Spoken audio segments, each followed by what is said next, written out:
let me start from that particular perspective, from the political governance perspective.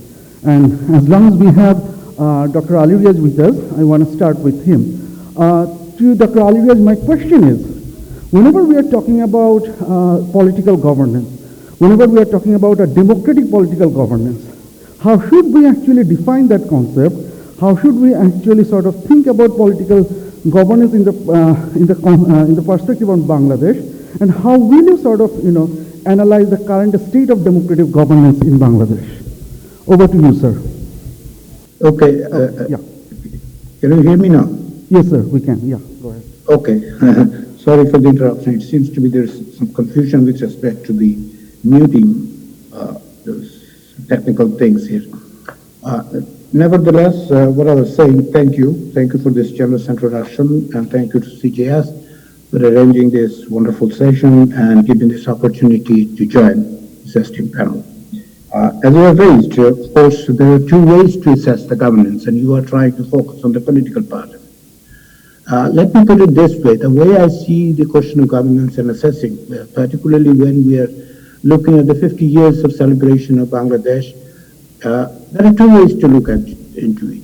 And as Dr. Shahan has quite rightly pointed out, the common attributes with respect to the governance, the ones usually used by multilateral organization or the World Bank, so to speak, they use few attributes, and 6 of them are quite common and quite well known. Those are the ones that transparency, accountability, control of corruption, efficiency, inclusiveness, and rule of law.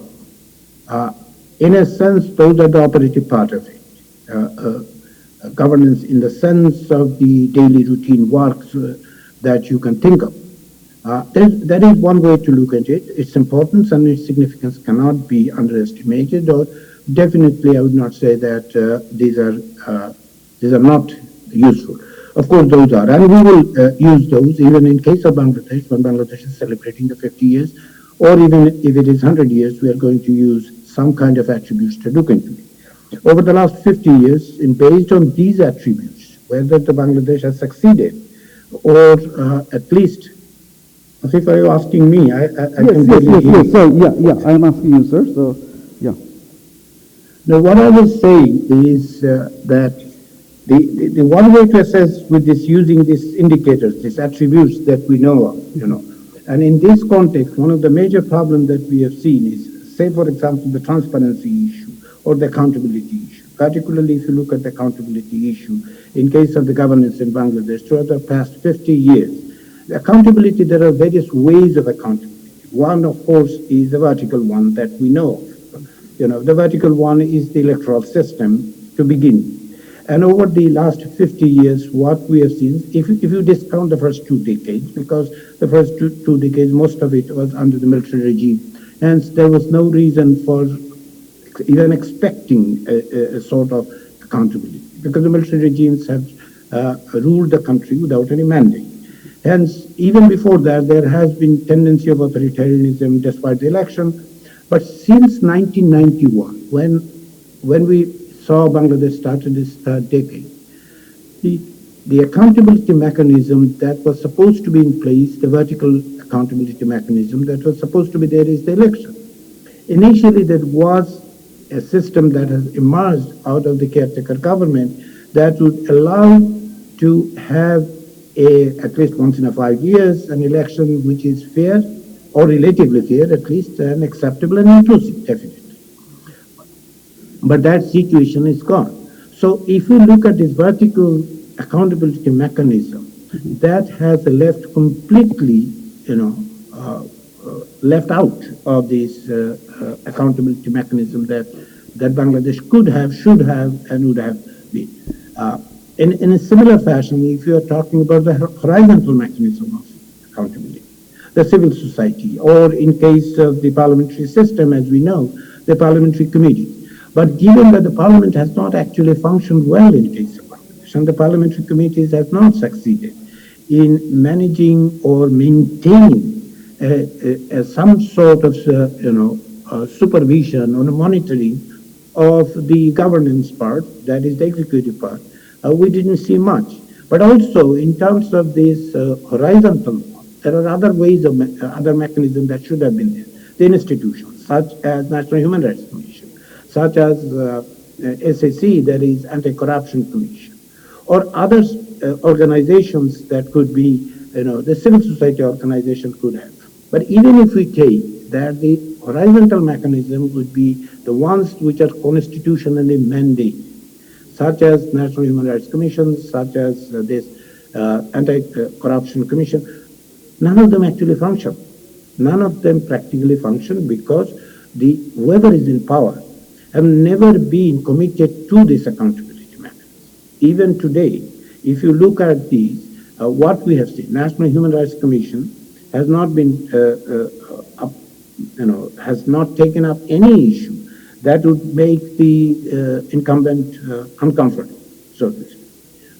When the Anti-Corruption Commission, Chief of Anti-Corruption Commission recently, who has just been retiring from the ACC, has said that he would rather prioritize the image of the country. That means, and make compromises, according to him. So these things are clearly that the institutional mechanism of constitutionally mandated horizontal accountability mechanism has not worked, unfortunately. Then if you take the societal mechanism, that comes from the civil society, that comes from the media. In case of Bangladesh, there's a large number of media, and often it is argued that the media works because we have so many media, so many outlets, television channels and newspapers.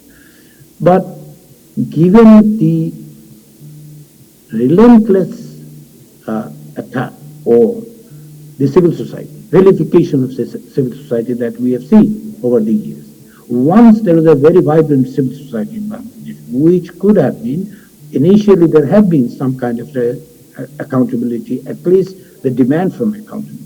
But that didn't continue because of over the past decade or so. What we have seen, two things we have seen since 1990. One, in case of civil society, one is the politicization of civil society. That means clearly a partisan nature. And this partisan nature has fragmented the civil society and weakened it. And eventually, through the vilification and other attacks, practically it has decimated over the years. So here we go. I am just taking one of these elements. Then if you look at the inclusiveness or rule of law, take for the case of rule of law, we know that until 2007, there hasn't been any substantive effort to make the judiciary independent. The relationship between the executive and judiciary was so tilted toward it.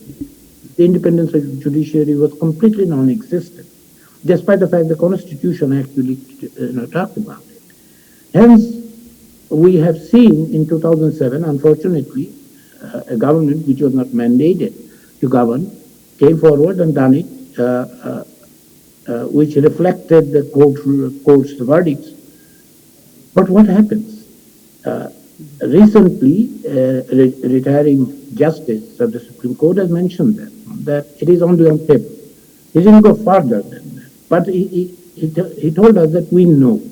So let us assume that we do know what is the situation. If we do know, then rule of law, over the last 50 years, even now, when a justice is telling us that it is only on paper, we can understand the situation. And then, all these mechanisms, all these institutions that were supposed to be built, has not been built. Rather, what we have seen is the concentration of power. And in case of Bangladesh, particularly after 1991, when Bangladesh moved from the presidential system to prime ministerial system. Prime ministerial system, I'm deliberately using that one as opposed to parliamentary system, because what happened? Yes, of course, Bangladesh officially own constitution moved to the parliamentary system. But when it moved to the parliamentary system, it has transferred the power of presidency, lock, stock, and barrel to the prime minister. And given the Bangladesh constitution and Bangladeshi political party gives the individual leader of the party so much power, and then constitutional power, the power has concentrated into the hands of the prime minister. Wherever that may be, that's not the point who is the prime minister. We have seen since 1991.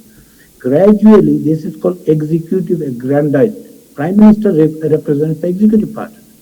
Hence, when the Prime Minister is, or Prime Minister's office and Prime Minister personally is having this kind of power as a leader of the party, as the Prime Minister, as the leader of the parliamentary party of the ruling party. And then you have Article 70, which does not allow the members of the parliament to speak out vis-a-vis its own party. What does happen? It happens that practically, on the one hand, it is shutting the accountability mechanism completely off. On the other hand, we have seen that there is no way of asking for any kind of transparency. And that is what has happened. So if you take those indicators, but then again, what I would say is that let us for the moment move away. Move away and look at what the Bangladesh, the political party, Bangladeshi constitution and the Bangladesh proclamation of independence. Both of them actually laid out that what should be the goal of this country and how the governance should be assessed. Right. So can I just... If you look at that, what happens is that is what they say, that they had a mandate. They came up with this proclamation because they had a mandate. Right. And that is what is missing in this case. In case of Bangladesh, the fairly acquired democratic mandate is missing. Right. And the second thing, and Professor, I will stop there, I want to interrupt here for a minute. The second point is the power to the people. Basically, Bangladesh constitution says that all powers in the republic belong to the people. If there is no way of representation, if the popular sovereignty is undermined, then how do you expect that the governance would be assessed? This is the basis of the assessing the governance. That is how I see. Right. On both counts, I don't see a very positive thing.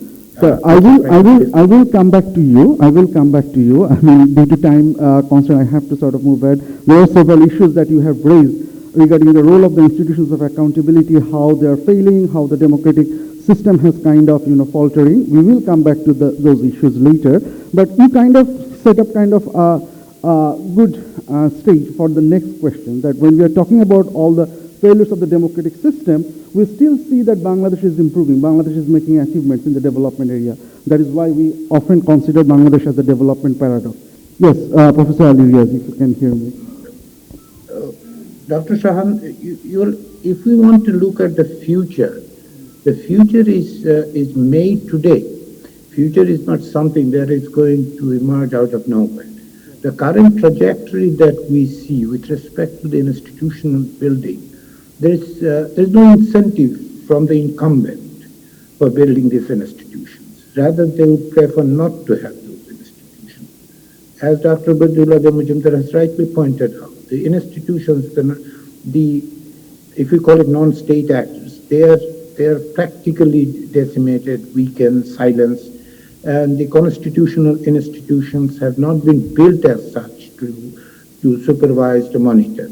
So what is the pathway? What is the trajectory? The trajectory is until and unless you go back to the basics, which Bangladesh constitution has insisted on. And that's why I think the primary thing at this point on the question of governance is with respect to establishing the right and of the people to be part of the governance. Here, how do you become part of the governance if there is no fair election mechanism? And that is what is more important. Election itself is not going to solve it, but you cannot bypass that. And that is one thing. And that's why consent of the governed is absolutely necessary. Fairly acquired democratic mandate is necessary.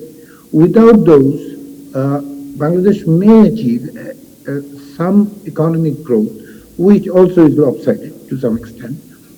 The governance situation is not going to improve. I do not see any possibility other than the trajectory is a very non-inclusive governance, and increasingly that will turn into an authoritarian system.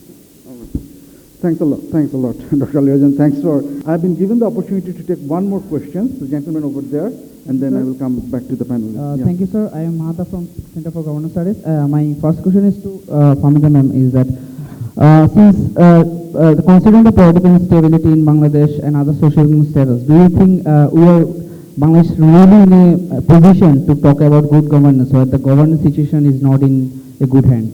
Okay. Sir, I have a little another question to Badilal sir. I think let's, I mean, if you, because we are out of time, yeah, I mean, I just want to give an opportunity to Dr. Ali Riaz and Dr. Bodilam to respond. I mean, we have a couple of observations and things. I mean, the big question, the main question that has come up is whether Bangladesh can actually be considered a role model for development with all its problems and all its corruptions, allegations of corruptions and the other problems.